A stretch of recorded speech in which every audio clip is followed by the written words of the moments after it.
Today in this video, we are going to learn lesson number 14th of Science of Standard 8th. Name of the lesson is Measurement and Effects of Heat. And this is the first lecture of this lesson. So open page number 95 of your textbook. Name of the lesson Measurement and Effects of Heat. आता heat म्हणजे काय? उष्णता. In this lesson we will learn the difference between heat and temperature.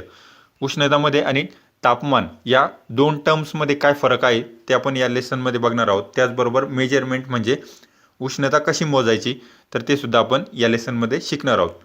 Now see this first question, which sources do we get heat from. आपल्याला कुठल्या कुठल्या सोर्समधून heat मिळत असते किंवा उष्णता मिळत असते. तर पृथ्वीवरती सर्वात जास्त उष्णता आपल्याला सूर्यापासून मिळत असते. And there are also other sources of heat also. बाकी आणखी काही सोर्सेस आहेत that also will see here. Now see the second question, how is heat transferred. म्हणजे हीट उष्णता एका वस्तूमधून दुसऱ्या वस्तूमध्ये कशी ट्रान्सफर होत असते. तर आपण बघितलेलं आहे ऑलरेडी अगोदरच्या क्लासेसमध्ये की जे सॉलिड सबस्टन्सेस जे असतात जे गुड कंडक्टर ऑफ हीट म्हणजे ज्यांच्यामधून उष्णता इकडून तिकडे जाऊ शकते, तर असे सॉलिड सबस्टन्सेसमधून सुद्धा वेगवेगळ्या सॉलिड सबस्टन्सेसमधून हीट एका सबस्टन्समधून दुसऱ्या सबस्टन्समध्ये ट्रान्सफर होत असते. त्याचबरोबर काही लिक्विड सबस्टन्सेसमधून सुद्धा हीट ट्रान्सफर होत असते आणि काही गॅसेस सबस्टन्सेसमधून सुद्धा हीट एका पदार्थामधून दुसऱ्या पदार्थांमध्ये ट्रान्सफर होत असते. Now see the third question, which effects of heat do you know. म्हणजे उष्णतेचे काय परिणाम असतात किंवा उष्णतेमुळे काय काय होत असतं. We know that the state of different substances changes. म्हणजे वेगवेगळ्या वस्तूंची स्टेट चेंज होत असते. सॉलिड असेल, आपण उष्णता दिली तर ते सॉलिड वस्तू लिक्विडमध्ये कन्वर्ट होत असते. लिक्विड असेल तर त्या लिक्विड वस्तूला जर उष्णता दिली तर ती लिक्विड वस्तू गॅसेसमध्ये कन्वर्ट होते. अशा पद्धतीने उष्णतेमुळे स्टेट्स चेंज होत असतात. Now in this figure you can see some effects of heat.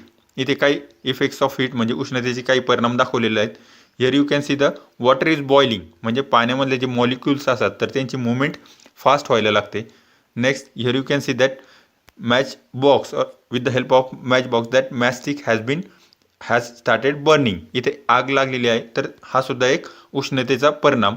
त्याचबरोबर इथे आपण बघू शकतो बर्फ वितळायला लागलेला आहे. म्हणजे इथे स्टेट चेंज होत आहे. एका वस्तूची सॉलिड वस्तू ही लिक्विडमध्ये कन्वर्ट होत आहे इथे.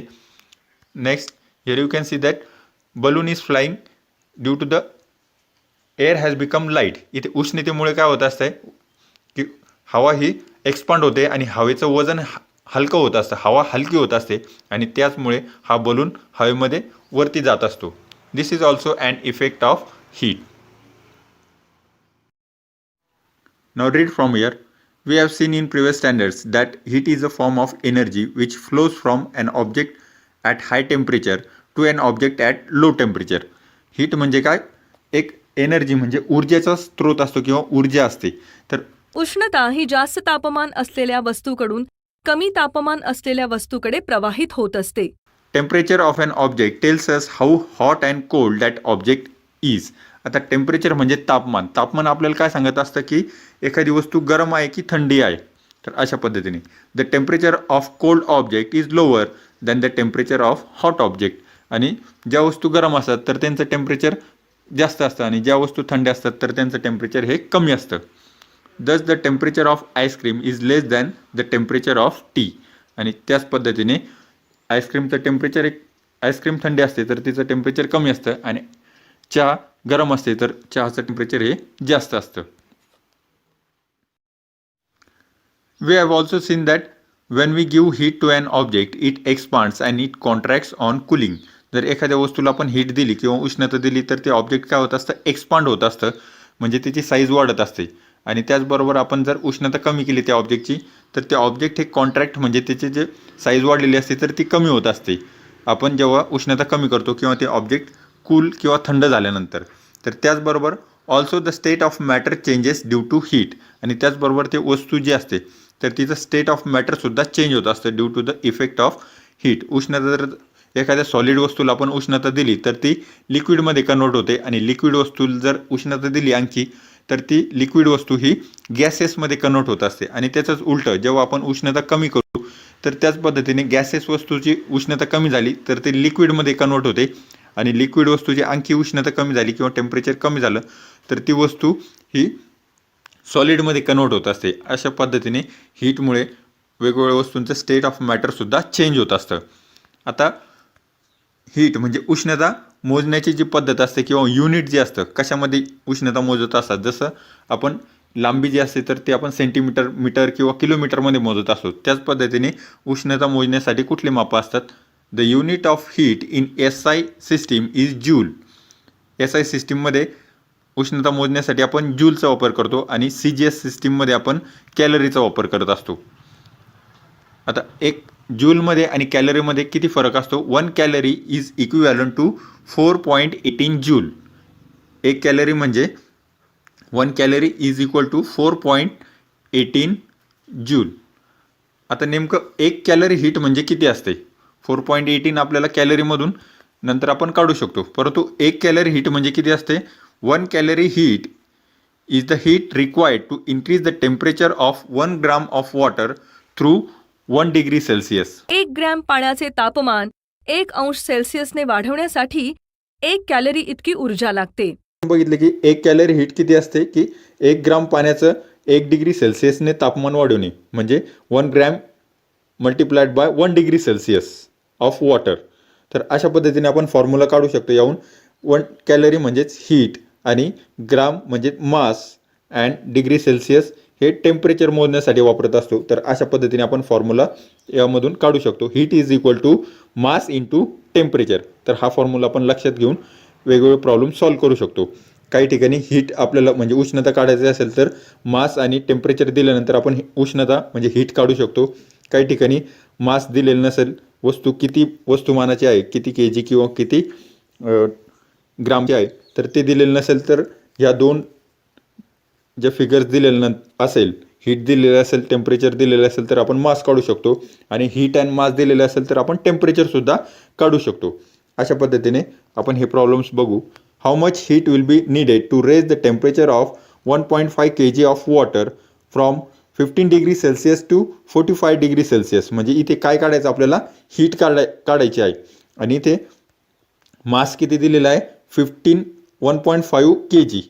तर इथे आपण kgचं जे आहे तर ग्राम्समध्ये कन्वर्ट केल्यानंतर 1.5 kg वॉटर म्हणजे किती ग्राम झालं? हे 1500 ग्राम इंटू टेम्परेचर. आणि टेम्परेचर आपल्याला किती वाढवायचं? 15 डिग्री सेल्सिअसपासून 45 डिग्री सेल्सिअसपर्यंत न्यायचं आहे. म्हणजे फरक कितीचा झाला इथे? 30 डिग्री सेल्सिअसने आपल्याला तापमान वाढवायचं आहे.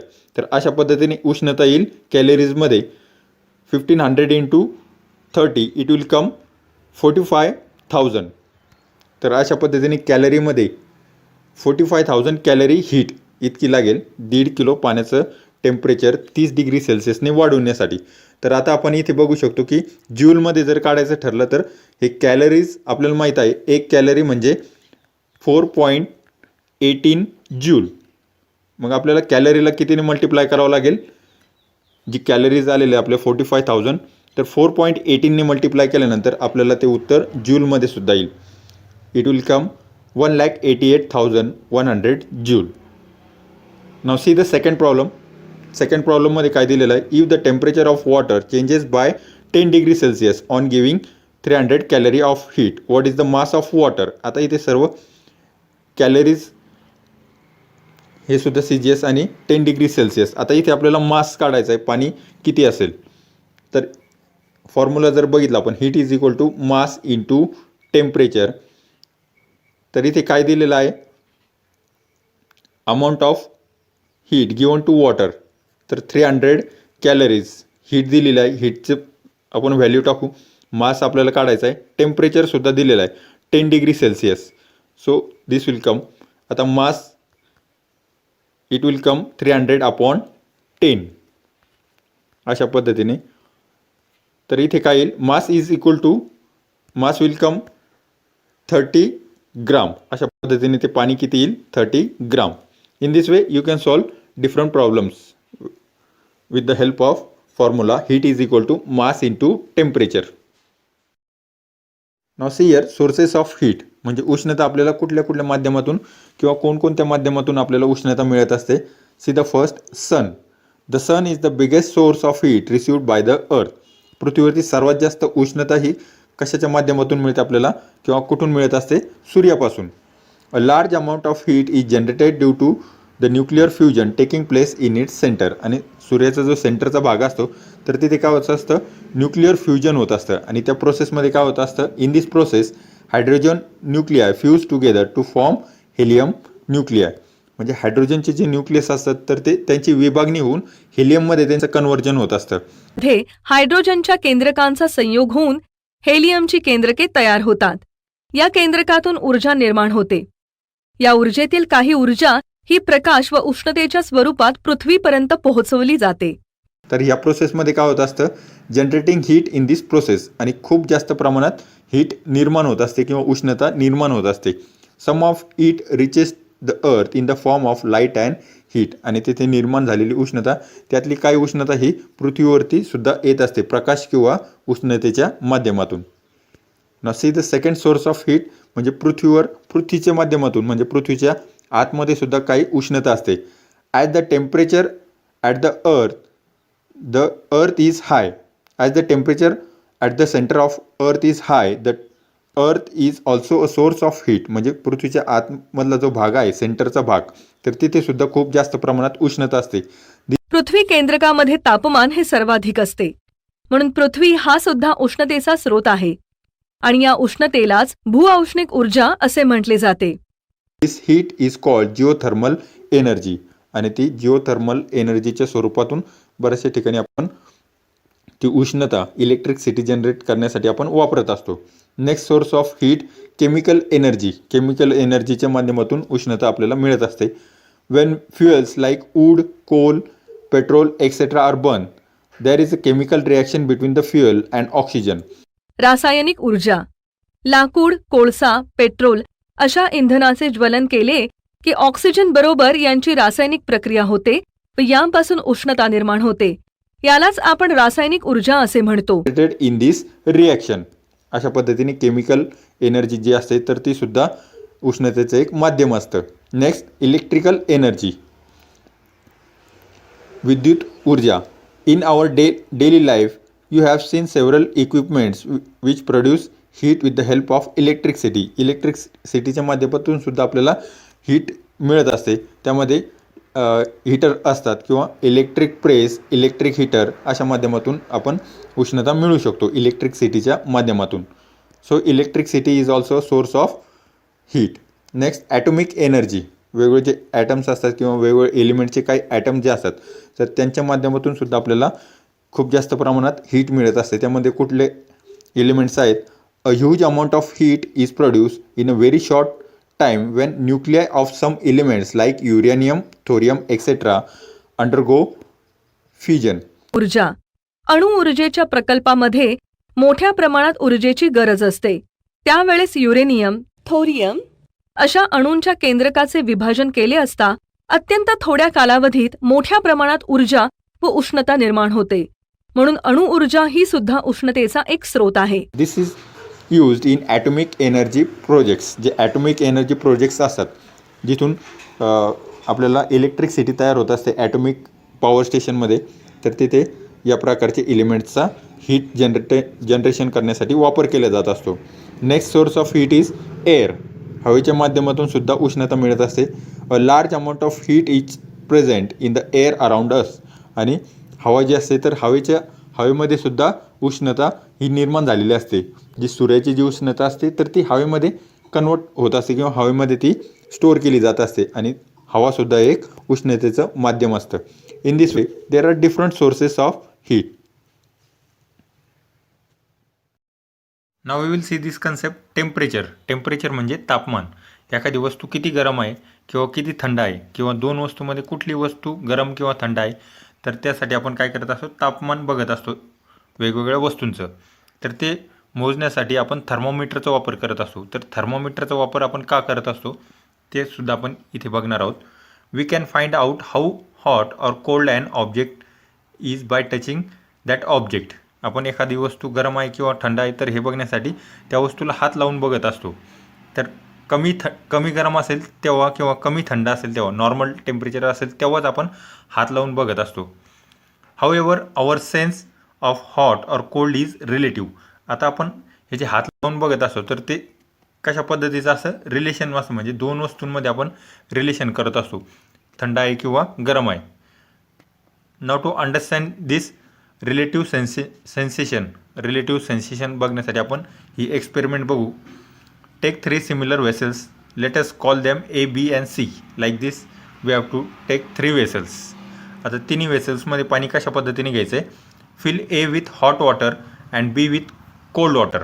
इथे हॉट वॉटर आणि इथे कोल्ड वॉटर घ्यायचं आहे. Put some water from A and B in the C. याच्यातलं काही पाणी आणि याच्यातलं काही पाणी. तर इथे तर हे काय झालं, इथे हॉट इथे कोल्ड, तर हे पाणी कसं होईल, मीडियम टेम्परेचर होईल. Okay. Now dip your hand in A, dip your right hand in ए.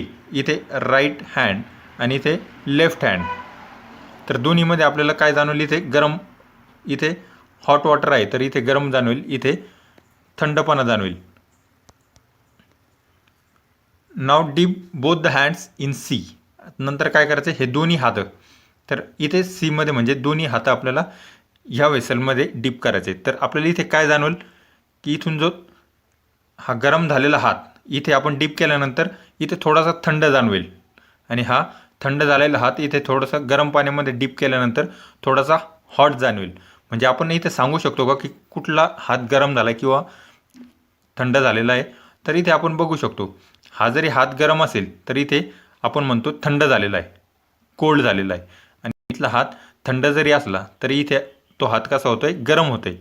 तर इथे काय झालं, आपण दोन्हींमध्ये कंपॅरिझन करून किंवा इथे तिन्हींमध्ये आपण कंपॅरिझन करत असो हॉट अँड कोल्ड ऑब्जेक्ट. तर इथे आपण एक्झॅक्ट सांगू शकत नाही की किती टेम्परेचरनी गरम झालं आहे किंवा किती टेम्परेचरनी हात हा थंड झालेला आहे. इथे हा थंड होतोय आणि हा गरम होतोय. तर त्यासाठी आपल्याला even though both the hands are deep in the water in the same vessel, that is water at the same temperature, your right hand will find the water to be cold. म्हणजे हा हात थंड होतोय आणि हा हात गरम होतोय. You must have understood from the above activity that we cannot determine the temperature of an object accurately by simply touching. म्हणजे आपण ॲक्युरेटली सांगू शकत नाही की किती टेम्परेचरनी हात थंड झाला आहे, किती टेम्परेचरनी हात गरम झाला आहे. तर त्यासाठी also you may hurt yourself by touching very hot and cold objects. आणि जर काही अगोदर सांगितल्याप्रमाणे आपण जास्त गरम वस्तूंना हात लावू शकत नाही किंवा जास्त थंड वस्तूसुद्धा आपण हातात पकडू शकत नाही. So we feel the need of some device for measuring temperature. तर त्यासाठी आपल्याला एखाद्या अशा वस्तूची किंवा एखाद्या अशा इन्स्ट्रुमेंटची गरज भासते की ते टेम्परेचर सांगू शकेल आपल्याला एखाद्या वस्तूचं. Thermometer is a device for measuring temperature. आणि त्यासाठी आपल्याला थर्मोमीटरचा उपयोग होत असतो किंवा थर्मोमीटरने आपण एखाद्या वस्तूचं टेम्परेचर मोजू शकतो, किती गरम आहे किंवा किती थंड आहे. You have read about the thermometer in the previous class. In this lesson you are going to learn about construction of thermometer. आणि थर्मोमीटरविषयी आपण अगोदरच्या क्लासेसमध्ये पण शिकलेलो आहोत. परंतु थर्मोमीटरमध्ये काय असतं किंवा कुठले घटक वापरलेले असतात, एलिमेंट्स वगैरे कुठले वापरलेले असतात ते आपण पुढच्या लेक्चरमध्ये बघणार आहोत.